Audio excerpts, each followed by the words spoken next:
nossa marca é mudar pra você se ver melhor. Aqui na TV Assembleia. O programa a seguir é livre para todos os públicos. Nosso bom dia a todos, a todas. Vamos iniciar, então, a nossa palestra sobre a campanha nacional Criança Não É de Rua.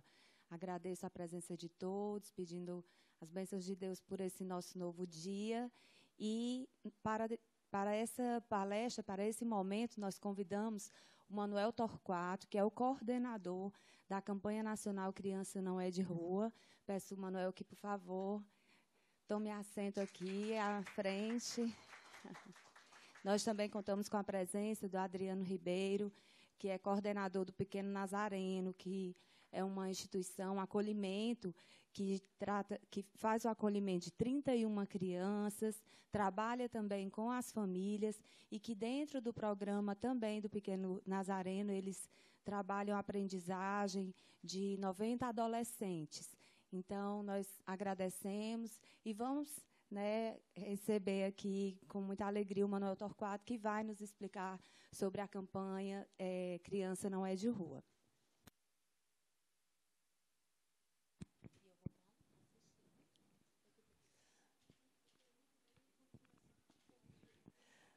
Bom dia a todos que nos assistem pela TV Assembleia e os colegas que estão aqui. Agradecimento especial à deputada Érica, que nos oportunizou, através da Comissão da Infância, esse espaço. Dizer, deputada, que essa campanha que vou apresentar aqui é fruto de uma luta de uma organização aqui do Ceará, né, que a senhora destacou, a Associação Pequeno Nazareno, que está há mais de 25 anos nesta cidade, também em Recife e Manaus, trabalhando arduamente com crianças e adolescentes que vivem nas ruas de nossa capital, né? Ontem, 27 de maio, foi aniversário de fundação da instituição, e aí eu queria pedir licença para brindá-los com um pequeno vídeo institucional que apresenta,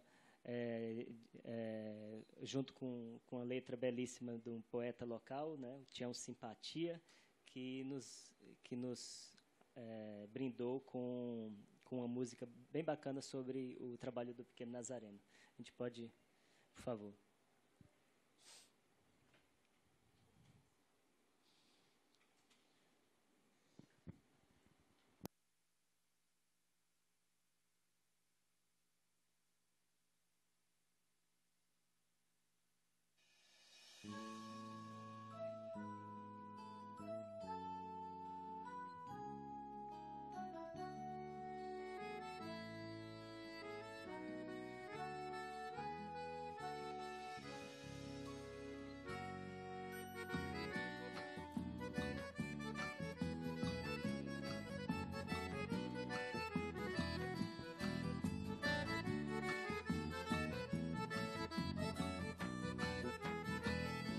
Pequeno Nazareno está cheio de pequenos, a família tá crescendo como horta no sereno.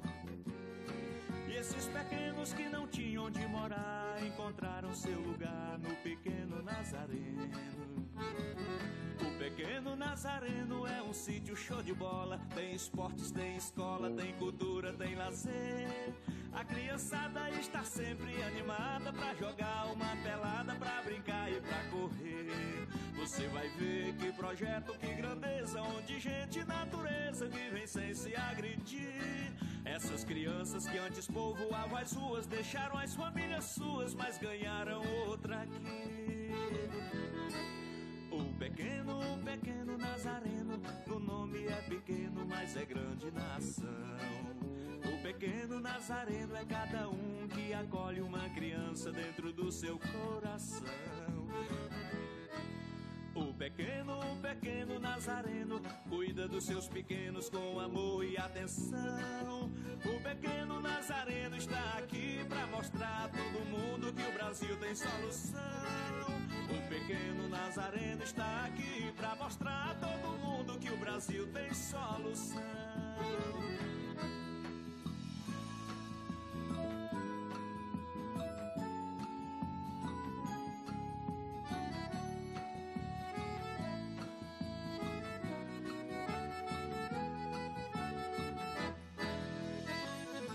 Pequeno Nazareno é um sítio show de bola. Tem esportes, tem escola, tem cultura, tem lazer. A criançada está sempre animada pra jogar uma pelada, pra brincar e pra correr. Você vai ver que projeto, que grandeza, onde gente e natureza vivem sem se agredir.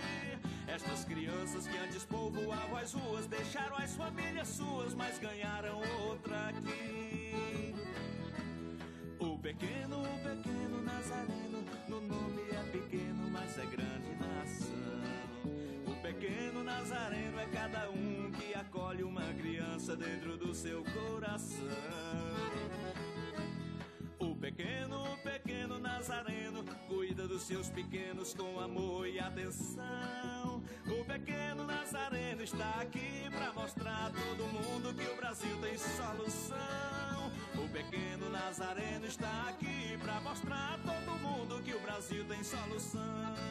O pequeno Nazareno está aqui pra mostrar a todo mundo que o Brasil tem solução.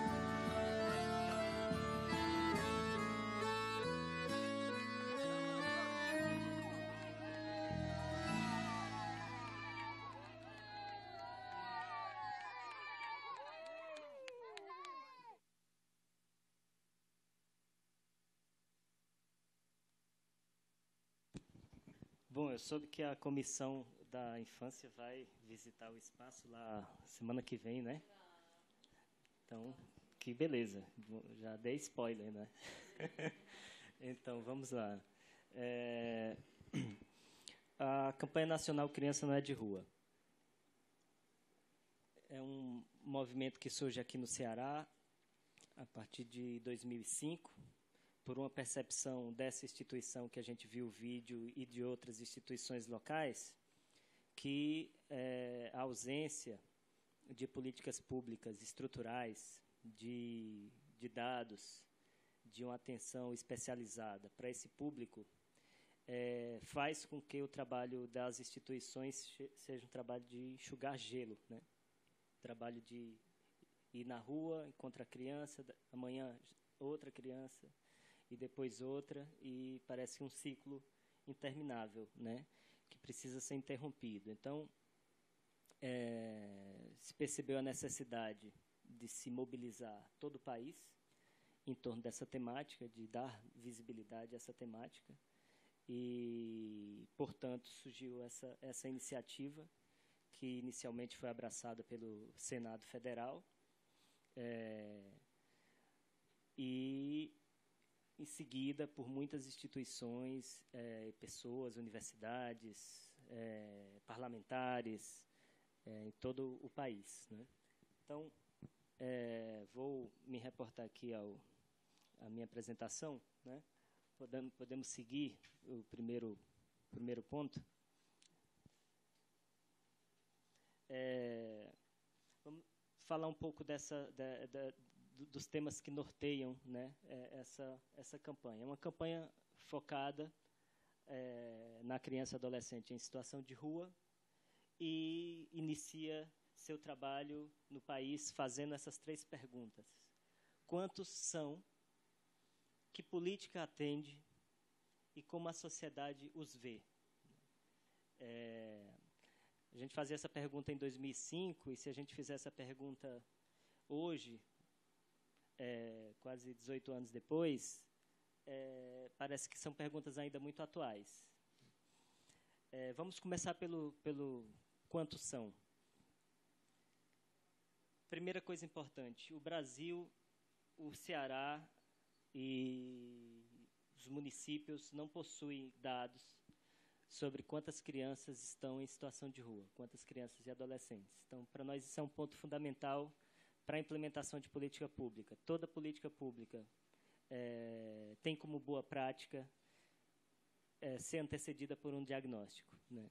Então, sem saber quantas crianças existem nessa situação, é impossível avaliar se a política está avançando, se está retroagindo, se está dando conta, se não está dando conta, né?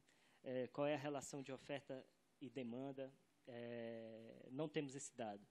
É curioso, porque nós temos dados para tudo. O Brasil é um país extremamente eficiente na capacidade de gerar dados, produzir dados. Para vocês terem ideia, a gente sabe quantas cabeças de gado o país possui e quantas foram vacinadas contra a febre aftosa.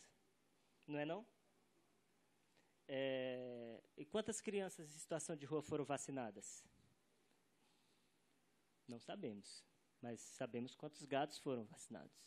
A Organização Mundial da Saúde lançou um dado que eu achei fantástico, para quem milita na área de defesa dos direitos dos animais. A quantidade de cães e gatos abandonados no Brasil. São 30 milhões, deputada. E é importante saber esse dado. Mas é curioso a gente dar conta de quantos cães e gatos estão abandonados e não sabermos quantas crianças e adolescentes estão abandonados, né? Então, essa é uma reivindicação histórica da rede, que ainda não foi atendida. Ano passado, nós perdemos a paciência e ocupamos a sede do IBGE em 15 capitais, porque o IBGE nos diz que não pode pesquisar, incluir no censo, no censo decenal, a contagem das pessoas em situação de rua, porque são pessoas que não estão em domicílio. E eles fazem a metodologia deles na pesquisa domiciliar. Então, não podiam pesquisar porque estavam fora do domicílio. Então, a gente diz, bom, mas não tem nenhuma metodologia que possa ser utilizada para pesquisar fora do domicílio, e existe essa metodologia, né? A gente queria a inclusão de uma pergunta no censo do domicílio. Nesse domicílio, existe alguma pessoa alguma criança que saiu de casa? Para nós já era um dado. Possível de se perguntar no domicílio. Mas havia uma recusa, ainda existe uma recusa, e os atos públicos que nós promovemos ano passado motivaram por parte da Defensoria Pública da União, uma ação civil pública que foi contra o IBGE para que ele fosse forçado a incluir no censo de 2020 essa contagem. Fomos vitoriosos na primeira instância, mas provavelmente o Instituto vai recorrer e aí não sabemos. Mas para nós é triste ter que lutar por um diagnóstico para criança e adolescente em situação de rua na justiça, porque devia ser uma obviedade. Então, podemos seguir. Bom, a segunda questão, qual é a política que atende, né? E aí aqui um dado curioso. Em 2009, o presidente Lula sanciona o decreto 7.053, que cria a Política Nacional de Inclusão da População em Situação de Rua, que foi uma construção histórica dos movimentos relacionados a catadores de material reciclável, de população de rua adulta, e, por essa razão, essa política tem um enfoque na população acima de 18 anos. Então, se a gente fazia a pergunta original, que política atende? Bom, o Brasil, a gente já não pode dizer que o Brasil não tem uma política para atender população em situação de rua. Essa política existe. Essa política criou serviços como o Centro Pop, como os consultórios na rua, como uma série de programas especializados no atendimento da população em situação de rua, mas, infelizmente, se ateve ao recorte dos adultos. E aí a gente pode nos perguntar, não desconsiderando essa política, ao contrário, uma política que atende a população de rua adulta é muito bem-vinda, porque existem muitos adultos com crianças em situação de rua, famílias inteiras em situação de rua. Então, já cobre uma parte importante dessa questão. Mas E as crianças que estão desacompanhadas dos adultos? Quem está em maior vulnerabilidade e risco pessoal e social na rua? Uma criança de 6 anos sozinha, sem os pais? Ou a que está acompanhada dos pais? Ou os adultos? É impossível fazer esse cálculo. Esse cálculo é desumano. Todos que estão na rua estão em igual condição de vulnerabilidade extrema. Não dá para medir a dor do outro, quem é maior, quem é pior. Mas se pode questionar o fato de se aplicar orçamento para atender uma demanda e dizer que parte dessa demanda não será atendida. Então, esse decreto, quando surgiu, foi motivo de comemoração da nossa parte, enquanto movimento social, mas também de crítica em função dessa questão. Bom, havia uma resposta para isso. Por que não, né? Foi por pura crueldade ou desatenção? Não foi. No Brasil, as crianças e adolescentes são atendidas por uma política que está ancorada no Estatuto da Criança e Adolescente. E o decreto que sancionou a política da população em situação de rua não estava colocado a partir desse viés. Então, havia uma percepção de que, não, criança e adolescente é coisa do Estatuto, né? E os adultos vão ser atendidos por uma outra política. Então, a percepção era que as crianças e os adolescentes já tinham, na lei,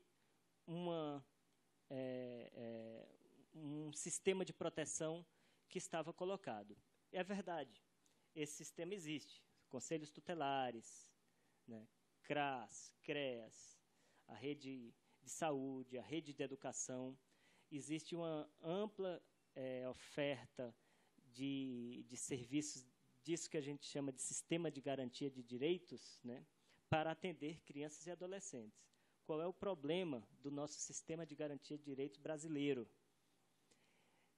É que crianças e adolescentes em situação de rua costumam ficar fora desse sistema, por questões de não observância de suas especificidades. Por exemplo, uma criança e um adolescente que se machucar na rua e procurar um hospital público, vão perguntar, cadê seu responsável? Isso é o comprovante de endereço. E sua certidão de nascimento. Sem esses documentos, não é atendido. Então, falta ao serviço público a percepção de que essas pessoas não terão esses documentos. Portanto, estão em uma situação de especificidade que precisa ser considerada. O mesmo vale para a educação. O menino saiu da escola, né? Desistiu de ficar na escola e começou a ir para a rua, né? Qual é o gatilho na política pública para identificar essa evasão escolar e acionar a rede para que essa situação de rua seja evitada? Bom, é uma ligação para os pais. Os pais têm telefone? Os pais de uma criança que está em situação de rua, né? Esses pais têm endereço fixo, com CEP bonitinho, número da casa, rua não, é um barraco debaixo de uma ponte, né? Então, como é que a educação é capaz de atender essa demanda sem observando essas especificidades? Não, essas especificidades não são consideradas e aí a política pública vai se afastando. A escola não dá conta, os próprios serviços da assistência social, que já são pensados para a população vulnerável, né, não absorvem, né, não absorvem essa demanda, né, porque pressupõe que essa família vai ao serviço. Essa família não vai ao serviço, ela não vai buscar esse serviço, ela não se sente convidada a estar nesse lugar. Ela acorda de manhã, ela está pensando na sobrevivência dela. Ela sai os pais, bom, muito se coloca sobre a responsabilidade dos pais, né? Foram os pais que deixaram, abandonaram, negligenciaram. Bom, negligenciaram em função da sobrevivência. Tiveram que sair de casa para ir buscar a sua sobrevivência e quem ficou para cuidar dos filhos, né? Então, são ciclos de uma pobreza sistêmica que, se a política pública não for capaz de observar com o olhar da especificidade, como a gente considera, por exemplo, questões específicas quando a gente trata de pessoas com deficiência física. Então, precisa de uma rampa para a pessoa poder subir. Ela não, pela escada não dá, né? A criança e adolescente em situação de rua é a mesma questão. Qual é as especificidades que esse público tem que precisam ser consideradas? Qual é a rampa de acesso para ela chegar à política pública, né? Fazendo uma analogia. Então, essas eram questões importantes para nós à época. E o Brasil, como é que ele atende às especificidades? Normalmente se constrói planos temáticos. Aqui a gente deu alguns exemplos. Nós temos um plano nacional para a primeira infância, para adoção, para exploração sexual, para trabalho infantil. A gente poderia sair fazendo uma lista aqui, né? Não existe um plano nacional para atender crianças e adolescentes em situação de rua. Pelo menos não existia, até a gente conseguir construir o conjunto de diretrizes que eu vou apresentar daqui a pouco. Bom, e como é que a sociedade os vê, né? A sociedade é um ator fundamental na perspectiva da afirmação de direitos dessa população. Porque é quando a sociedade se incomoda com determinada questão social que chama a atenção de políticos, que chama a atenção dos órgãos de proteção, para que eles, a partir dessa pressão social, dessa pressão popular, se mobilizem.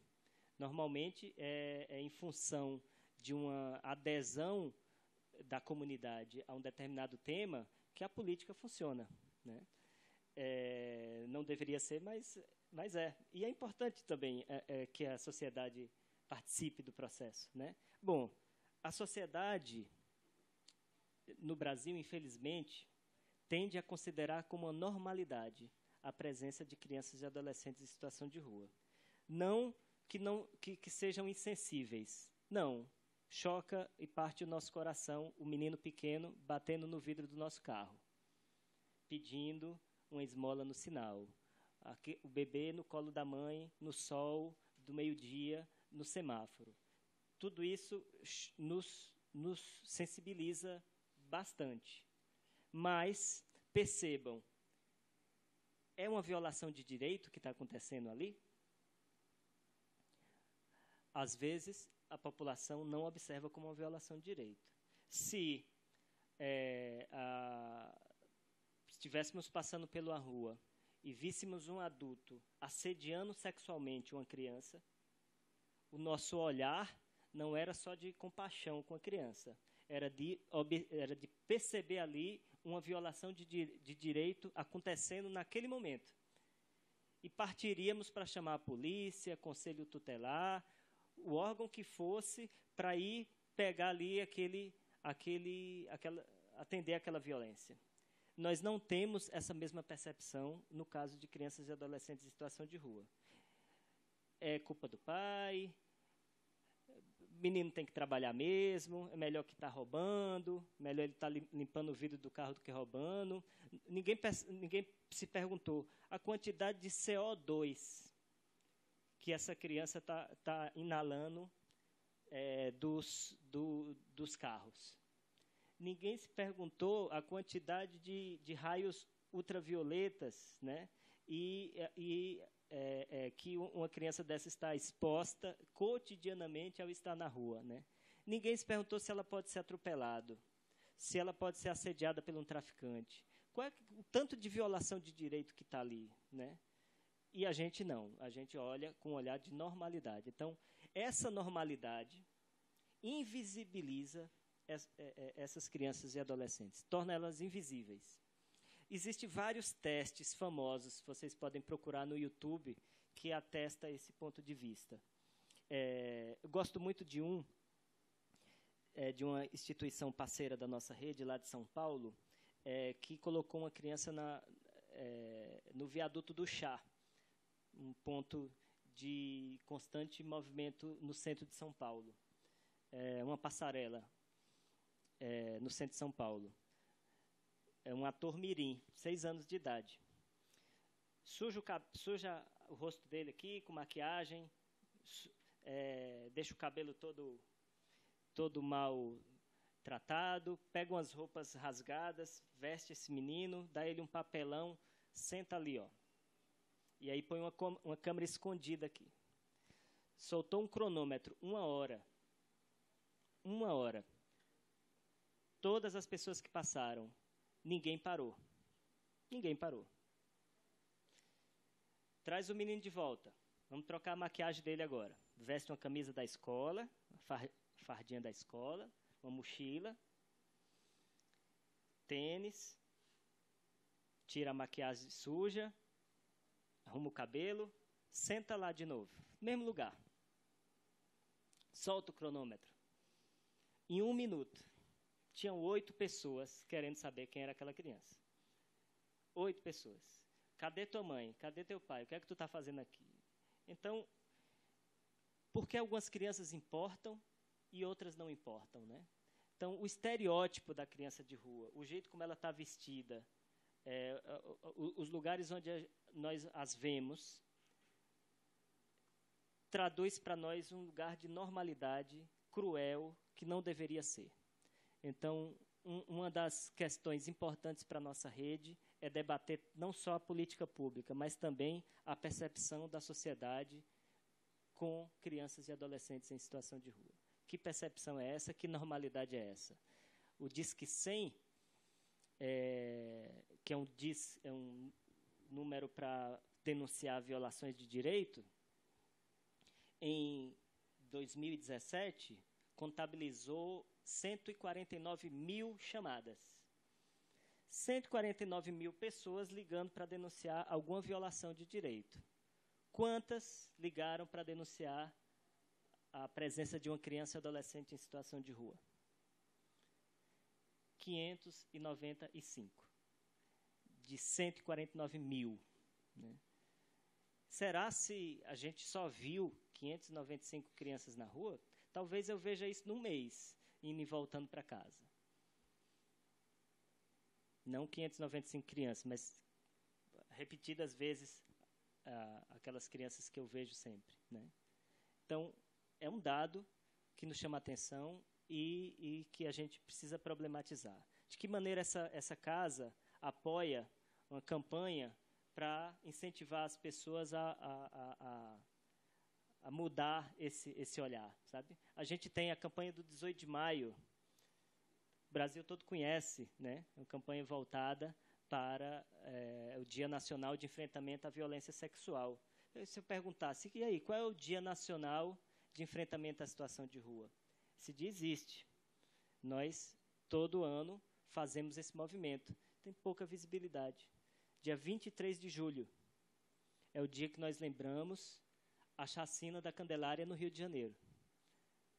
Crianças que estavam dormindo nas ruas, na frente de uma igreja, no Rio, foram assassinadas enquanto dormiam por policiais. Lembram desse episódio? Né? Triste. Então, a gente escolhe esse dia como nosso dia de luta e todo dia 23, já convido aqui a Comissão da Infância, aqui em Fortaleza, fazemos atos públicos desde 2007, aqui em todas as capitais do Brasil e outras cidades onde nós estamos. Podemos passar. Bom, saindo um pouco do... Saindo e não saindo, né? Falava de questões relacionadas a essas crianças invisíveis e agora eu vou falar da campanha nacional. Bom, nós nos reunimos em torno de 3 eixos: mobilização, incidência e intervenção. Se eu fosse dizer o que é que significa para nós esse espaço aqui, estamos nesse ponto de mobilização. Estamos mobilizando a Comissão da Infância, sensibilizando a deputada, as pessoas que nos assistem pela TV. Precisamos nos mobilizar para esse tema, né? Então, desde 2005 até 2010, nós fizemos uma escala de visitar todos os estados. Levou 5 anos porque a gente não tinha dinheiro. Então, a gente tinha que ficar esperando promoção de passagem aérea. E aí a gente ficou indo estado por estado, conhecendo as instituições que trabalham com essas crianças e dizendo, e aí, você aqui trabalhando isolado na sua cidade, vai conseguir mudar essa questão a nível nacional? Ou na sua cidade mesmo, ou no seu estado? E aí todos concordavam, dificilmente. Então, por que a gente não se junta e tenta formar uma coalizão, ter uma força política para ter uma voz mais forte junto às esferas de poder que precisam dar conta dessa temática? Então, a partir de 2010, estruturamos uma coordenação colegiada, que hoje participa 10 organizações, 2 por região do país, é assim que nós nos organizamos politicamente. Essas organizações são eleitas dentro de uma assembleia e propomos uma agenda. Construímos nosso consenso. O que é que nós queremos para as crianças e adolescentes em situação de rua? Lá no Rio Grande do Sul, no Piauí, no Acre, quais são os temas? Os venezuelanos cruzando a fronteira, que ficam em situação de rua, é tema para a nossa rede. Né? Aqui em Fortaleza, recentemente, vimos nos noticiários a chegada de um grupo de venezuelanos. Né? As crianças em situação de rua, dentro das comunidades da periferia do Bom Jardim, sendo aliciadas pelo tráfico, é tema da nossa rede. Então, a situação de rua, ao contrário do que muita gente pensa, não é só o menino que está no sinal ou ali no corredor turístico da Beira-Mar. Existem N situações associadas à situação de rua. Tem criança em situação de rua que está nessa condição porque foi ameaçado de morte dentro da comunidade pelo tráfico. Você tem 24 horas para sair daqui. Vai para onde? Sai da comunidade e vai para a rua.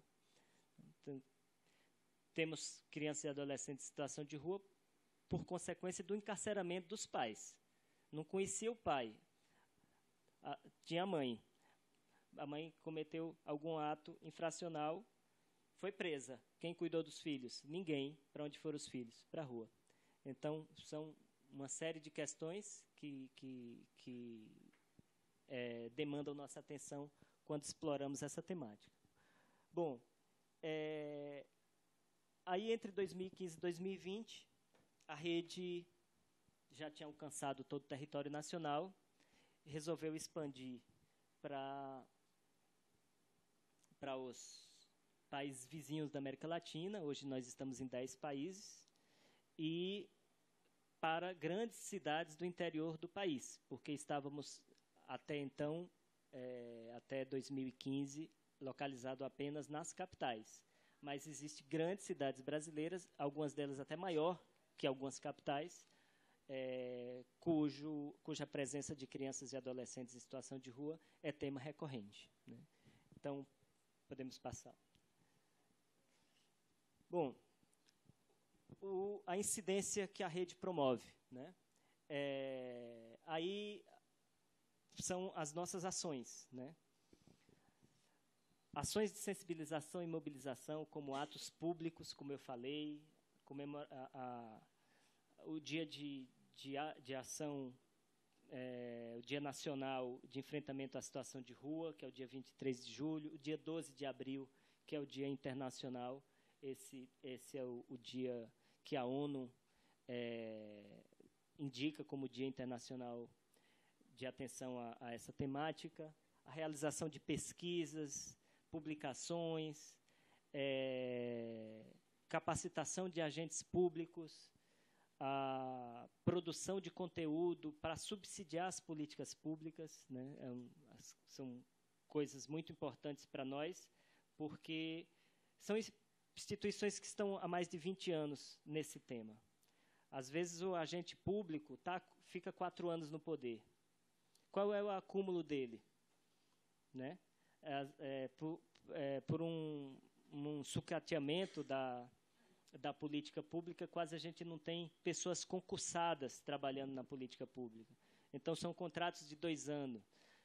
Uma pessoa que trabalhou 2 anos com criança e adolescente em situação de rua tem uma rodagem menor do que várias instituições da nossa rede. Então, o aprendizado dessas instituições é incorporado por nós para gerar política pública.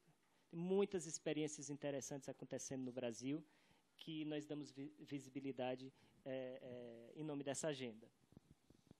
A participação em diversos espaços que constroem a política pública.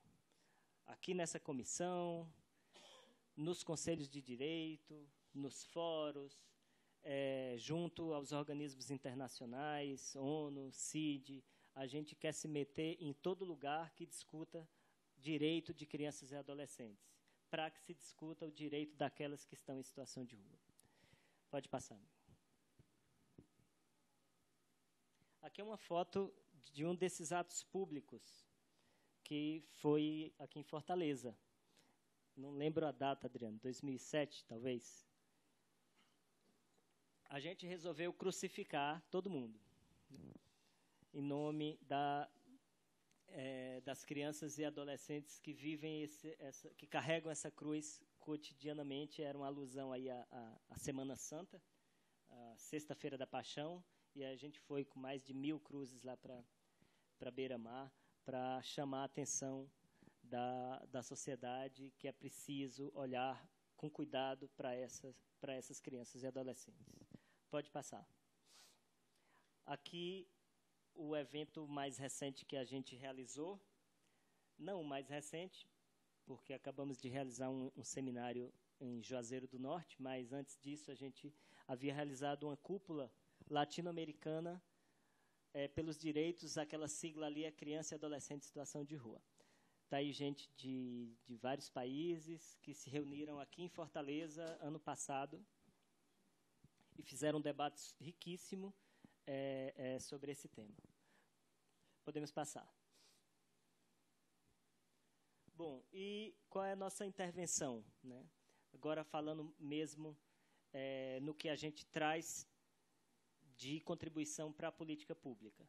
Nós coordenamos, entre 2015 a 2018, o processo de construção e elaboração das diretrizes nacionais para o atendimento de criança e adolescente em situação de rua. Não só coordenamos o processo, nós provocamos o processo. Foi um pedido nosso de uma agenda com então o Ministério de Direitos Humanos, que abriu ali uma janela de diálogo com o governo federal e começou um processo de diálogo com mais 4 ministérios, Ministério da Saúde, da Educação, do Ministério do Desenvolvimento Social. Hoje mudaram tudo de nome, né? Mas a sigla ainda é conhecida. E, a partir de então, começamos uma discussão para produzir esse material. E aí o governo perguntava, e aí, o que é que vocês querem? E aí a gente já tinha um material, um conjunto de propostas construídas. Eram 64 diretrizes que nós reivindicávamos. Bom, o governo conseguiu aprovar 4. Falta 60. Então, é uma luta constante, né? De negociação, curiosamente, quis aprovar aquelas diretrizes que envolviam o menor empenho em orçamento público. Ah, não, essa aqui não, porque vai mexer com dinheiro, não tem orçamento, tira daí. Não, essa aqui pode. A orientação para educador pode, porque é formação, né? Enfim, então havia um esforço da nossa parte para que serviços especializados fossem implementados e, do outro lado, corte de orçamento público, pressão para que essa pauta não seguisse adiante. Bom, é o Brasil dizendo às suas crianças e adolescentes quanta atenção elas merecem, né?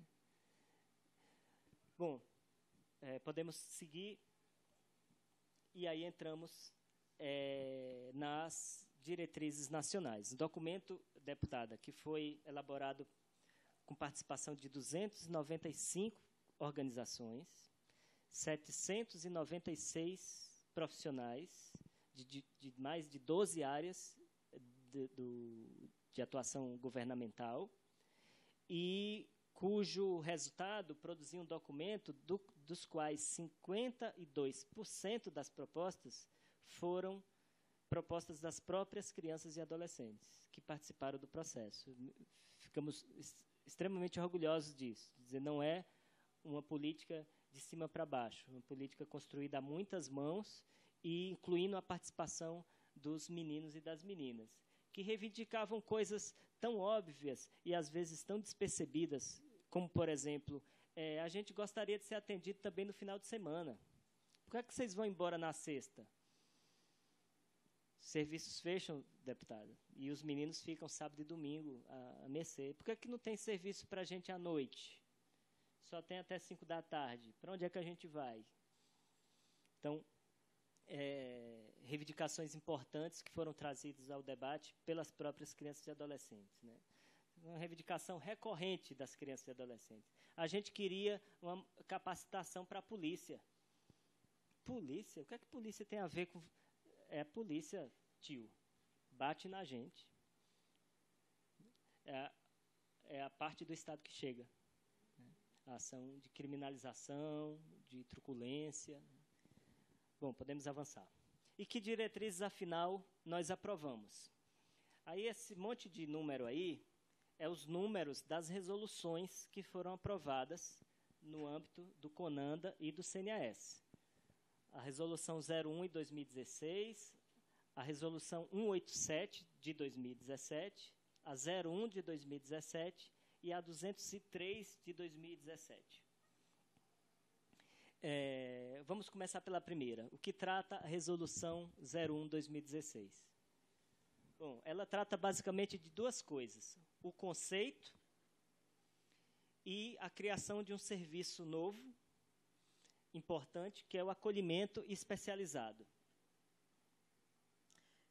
Primeiro, sobre o conceito. A gente fez um estudo e divulgamos em 2008, e essa publicação foi patrocinada por essa casa, em 2008, deputada. Inclusive, é uma reivindicação nossa recorrente que a casa apoie as nossas publicações. Esse caderno que a senhora tem, por exemplo, acho que a gente só tem uns 20 agora, né? A gente precisa estar o tempo todo produzindo material, replicando material, e a gente sabe que a casa dispõe de um espaço para isso, né? E, enfim, fica aqui nossa reivindicação de apoio à publicação das diretrizes nacionais. Ano passado a gente esteve aqui pedindo a mesma coisa, né? Enfim, em 2008 nós publicamos um estudo de 10 anos, levantando todas as pesquisas locais que foram feitas em 10 anos no Brasil. A gente descobriu uma coisa muito curiosa. De 26 pesquisas existentes no Brasil em 10 anos, cada uma delas chamava criança e adolescente em situação de rua de uma coisa diferente da outra. Eram 26 conceitos sobre o que é uma criança e adolescente em situação de rua. Por exemplo, há quem diga que criança e adolescente em situação de rua é a que dorme. Há quem diga que é a que dorme e a que passa o dia, mas não dorme. Há quem conte a criança e adolescente em situação de rua pelo tempo que ela passou. Se passou mais de 2 dias na rua, é uma criança em situação de rua. Se passou menos, não é. Se veio e depois voltou, não é. Ou é. Enfim, a que está trabalhando na rua, é ou não é uma situação de rua? E a menina que está na situação de exploração sexual lá na avenida, é ou não é uma situação de rua? Havia uma série de discussões sobre quem poderia ser considerado, e essa é uma discussão super importante, porque sem um conceito não dá para você fazer o diagnóstico. O diagnóstico tem que partir de um horizonte. Eu pesquiso até ali, a partir dali já não é mais público, né? Então, esse conceito foi dado por essa resolução. e o acolhimento especializado. O que é o acolhimento especializado? Bom, primeiro, acolhimento. A maioria da população conhece como abrigo. É para onde vão crianças e adolescentes que não têm, naquele momento que foram encontradas, um vínculo familiar, de cuidado. A família não está em condições de cuidar. Vai para um acolhimento. Bom, essas unidades geralmente têm grande dificuldade de receber crianças e adolescentes em situação de rua. Por quê? Porque não está preparada metodologicamente para isso. O menino que está na rua é um menino e uma menina que conquistou um senso de autonomia muito forte em relação aos adultos. Por quê? Simples, porque estava na rua sozinho, se virava sozinho, conseguia sobreviver sozinho. Aí ele vai para um acolhimento e aí agora tem um adulto que quer mandar nele. E aí ele reage. E o adulto reage também, porque não sabe lidar com a criança que é aquela que baixa a cabeça. A criança em situação de rua construiu esse senso de autonomia que precisa ser olhado para ser valorizado. Muitas vezes os adultos enxergam como um desafio. Esse menino não me obedece. Bom, é porque na rua ele aprendeu assim. Ele aprendeu a se impor para poder sobreviver. Se impor aos adultos, se impor aos outros, se impor, enfim. Então, é preciso ter uma metodologia que esses profissionais entendam essa dimensão. Quer ver outra? Acolhimento institucional. É um lugar que você vai e que tem horário para acordar, para dormir, para escovar os dentes, para almoçar. As crianças que estão na rua desconhecem essa dimensão da rotina cronometrada. O tempo na rua é outro, nem se conta, não tem relógio. Não sei se é meio-dia ou se é 14h. Né? Outra questão, higiene pessoal. Os meninos que estão em situação de rua têm uma dinâmica muito peculiar em relação a isso. E aí as casas não estão preparadas. Então, o debate é importante que esse serviço tenha metodologia especializada para atender crianças e adolescentes em situação de rua. No Brasil, dado de 2017, são 2.801 acolhimentos institucionais, dos quais, em 2017, 2.360 disseram que atenderam crianças e adolescentes em situação de rua. Então, como preparar esse serviço, 2.360 unidades que atenderam essa população, para que eles atendam bem, porque uma vez essa criança dentro desse espaço, é a chance que a política pública tem para mudar a vida dele. O que é que acontece normalmente? O menino entra, não se sente bem acolhido ali, é vítima de uma discriminação, vai embora daquele espaço. E aí, agora, para ele voltar para ali, é muito mais difícil, porque ele já sabe como ele foi tratado. E aí a política pública perdeu a chance que teve de conseguir incluir essa pessoa. Muitos dos meninos que estão em situação de rua já foram atendidos em acolhimento, mas não ficaram. E nem são desejados lá. Não, esse menino foi embora, mas ninguém aguentava ele aqui, não. É o tipo de escuta que a gente tem desses lugares. Pode passar. Bom, aqui está o conceito novo. É um texto longo, não vou me ater a ele, né? Pode passar. E as diversas variações da situação de rua. Esse é um dado interessante. A situação de rua está relacionada ao trabalho infantil, à mendicância, à violência sexual, ao consumo de álcool e outras drogas, violência intrafamiliar, institucional ou urbana, ameaça de morte, sofrimento ou transtorno mental, LGBTfobia, racismo, sexismo e misoginia. Chama atenção para esse item, que está cada vez mais recorrente a presença de adolescentes que estão na rua porque foram expulsos de casa em função da sua orientação sexual, que é a LGBTfobia, não é? Cumprimento de medidas socioeducativas ou medida de proteção de acolhimento ou encarceramento dos pais. São temas super associados à situação de rua. Pode passar. E existem outras circunstâncias também, né? Como, por exemplo, grupos que foram removidos de suas comunidades para construções, empreendimentos urbanos, e aí não foram realocados, né? Ocupação, desastres ambientais produzem uma situação de rua de outra ordem, né? Podemos passar. Bom, aqui a ideia do acolhimento com metodologia especializada. A cidade de Fortaleza possui uma dessas unidades, antes mesmo que a resolução fosse aprovada, que é a Casa do Pequeno Nazareno, que a gente apresentou aqui no início, é um acolhimento com metodologia especializada para atender crianças e adolescentes em situação de rua. Mas é privado, não existe no campo da política pública uma unidade como essa. Já existiu. Até 2014, haviam aqui na cidade 6 unidades de acolhimento especializado. E aí, com a mudança de governo, o governo atual não quis seguir com essa política e fechou essas unidades, e a gente lamentou muito por isso. Pode passar.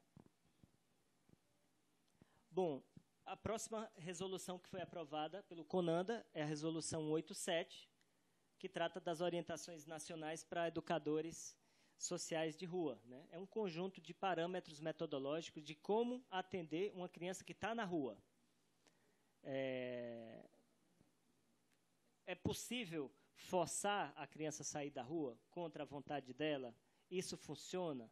Essas orientações refletem sobre essa questão, qual é o método mais eficaz de fazer essa aproximação e construir esse fluxo de alternativas para a criança sair da rua, né? Para orientar projetos, serviços, programas que atendem essa população. Pode passar. Bom, as orientações políticas e metodológicas para o atendimento dessa população no âmbito da assistência social. A grande maioria dos serviços onde essa população chega está na assistência, nos CRAS, nos CREAS, nos serviços de convivência, nos acolhimentos institucionais. Então, a assistência produziu 30 diretrizes para orientar os seus profissionais. Podemos passar. E a resolução 203 do CONANDA determina que os conselhos de direito nos municípios implementem essas diretrizes. E aí nós estamos aqui em Fortaleza, por exemplo, e a nível de Ceará, com esses grupos de trabalho formados no SEDICA e no CONDICA para construir o fluxo de implementação dessas resoluções. Infelizmente, no caso do SEDICA, tem sido bem esvaziado a presença dos representantes do poder público, das secretarias de Estado, para dar conta desse debate.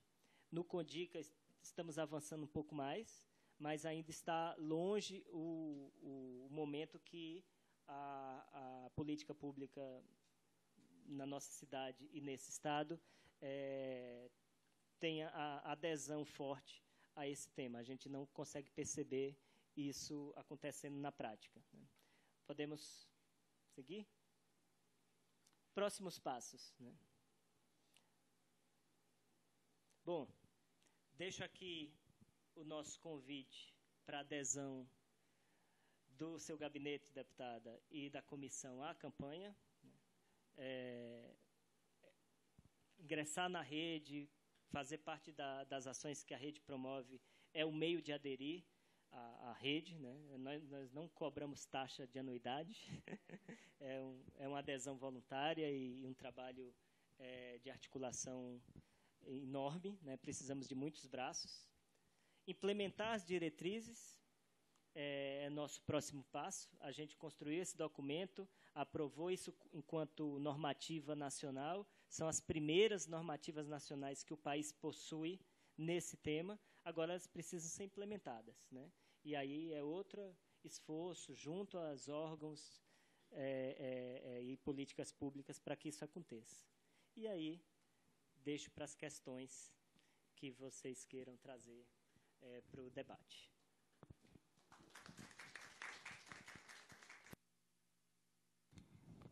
Manuel, a gente, observando toda a explicação sobre a campanha e sobre a rede, a gente percebe realmente, a gente às vezes até se encontra, né, em meio a um questionamento que você fez. Qual é a percepção da sociedade sobre a criança e adolescente em situação de rua?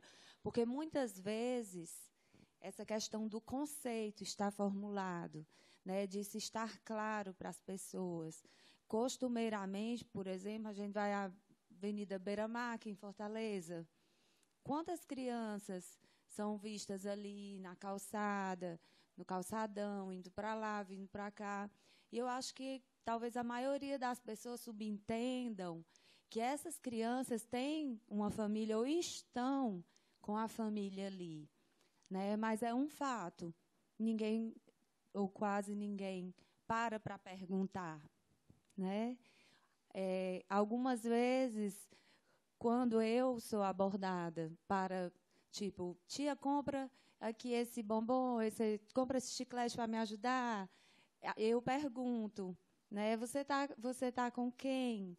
Né? Você estuda? Aonde você estuda? Qual é o ano? Eu costumo perguntar para saber se aquela criança estuda, né? Para saber se aquela criança... Mas, assim, eu não vou mentir. Em nenhum momento eu imagino, logo de cara, que aquela criança está sozinha, sem a família, né? E também nunca, nas vezes em que eu perguntei, algum me disse que estava sem ninguém. Mas, enfim, é possível, né, que aquela criança esteja em situação de rua, mesmo tendo uma família, né? Então, assim, traz uma clareza para a gente desse contexto, né? E, com certeza, um olhar que a gente deve ter de maior preocupação, mais sensível, realmente, a essa questão. A comissão está fazendo algumas visitas aos abrigos, né, aos acolhimentos institucionais, e a gente agendou para ir conhecer o Pequeno Nazareno, já ouvi falar muito bem, e agora, depois de ver o vídeo, a gente fica assim, com muita vontade, realmente, de conhecer mais de perto. Eu imagino que seja um desafio muito grande, realmente, porque essas crianças têm essa característica, como você falou, né, de uma autonomia que foi, enfim, adquirida, porque era o jeito, eles estavam ali, eles tinham que se virar de alguma forma, né? Mas eu acredito que é um debate que precisa ser inserido mais na sociedade. As pessoas precisam ter uma compreensão melhor, até para ter uma sensibilidade maior também com relação a esse tema, né? E não achar que muito já está sendo feito, porque pelo tempo, né, que vocês trabalham a campanha, né, pelo tempo que vocês já vêm buscando a inclusão de políticas que enxerguem e que realmente deem uma condição de proteção e que tratem dessa situação de fato, né, na nossa sociedade. Então, é um desafio realmente. Eu não sei se alguém tem alguma pergunta. Nós também temos aqui a Associação Emaús presente, né? Queremos agradecer a participação. E nós nos reunimos em 2 momentos com o SEDCA, a comissão. Eu me fiz presente, né, em 2 reuniões, inclusive essa questão do monitoramento, de vários diagnósticos. Ainda, né, nós temos muita deficiência nessa questão dos dados, né? Você trouxe a questão do dado da nossa realidade no contexto de criança e adolescente em situação de rua, né? As crianças e adolescentes também que estão em situação de exploração sexual, quantas são, né? Então, também, e o SEDCA está buscando uma forma de ter esse diagnóstico. Então, acho que cabe já a gente buscar esse outro diagnóstico também, que não temos, né? Mas a intenção da comissão em promover palestra, em promover audiência, em abrir a casa, o espaço da casa, que é a Casa do Povo, para trazer especialistas e pessoas que conhecem, que já militam nessas causas, é justamente para a gente se apropriar, né, da nossa realidade, do nosso contexto e verificar de que forma a comissão pode atuar, né, no apoio e na ajuda. Então, eu coloco a comissão à disposição, né, de toda essa rede. A gente quer, sim, estar integrado, colaborando e ajudando no que for possível e somando força com vocês, né? Eu quero parabenizar o seu trabalho, parabenizar no seu nome toda a rede que tem trabalhado, né? Parabenizar o Adriano também, que imagino que quando a gente estiver lá vai ser diferente, né? É um ditado bem popular que diz que os olhos não veem, o coração não sente. Às vezes a gente precisa chegar mais perto mesmo, né, para que a gente possa estar mais mobilizado e levando para a sociedade essas questões, esses pontos e essas situações, a gente talvez alcance mais corações, mais mãos também, né, nesse apoio. Então, parabenizá-los novamente, agradecer a participação de vocês aqui, as portas estão abertas, né, para as proposições, para as temáticas, os debates, enfim, a gente está aqui à disposição de vocês. Eu quero agradecer. Você quer fazer alguma consideração final? Tem a oportunidade. Não, quero agradecer também, né? Agradecer a casa, que sempre nos recebe muito bem, sempre apoiou essa rede que se originou aqui no Ceará e a casa teve essa percepção de nos apoiar, ao seu mandato, deputada, e a todos que compõem a comissão, o nosso agradecimento. A Associação Pequeno Nazareno, que vai receber vocês, fica aqui o nosso convite de que vão mesmo, né?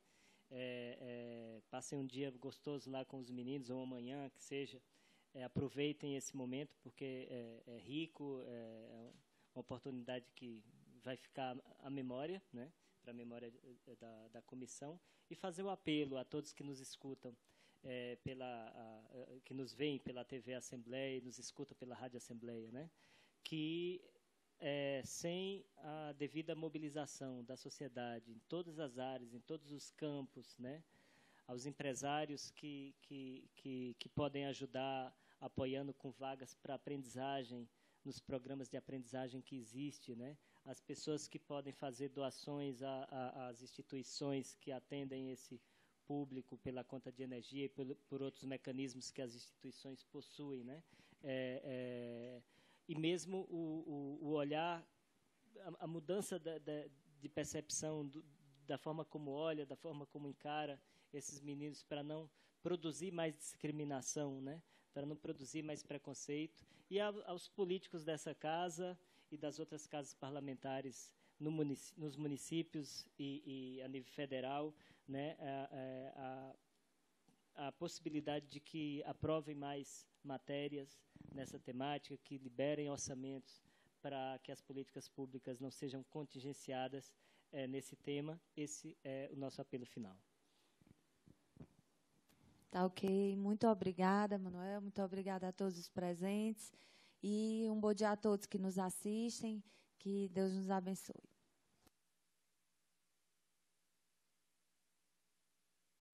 Nossa marca é mudar pra você se ver melhor.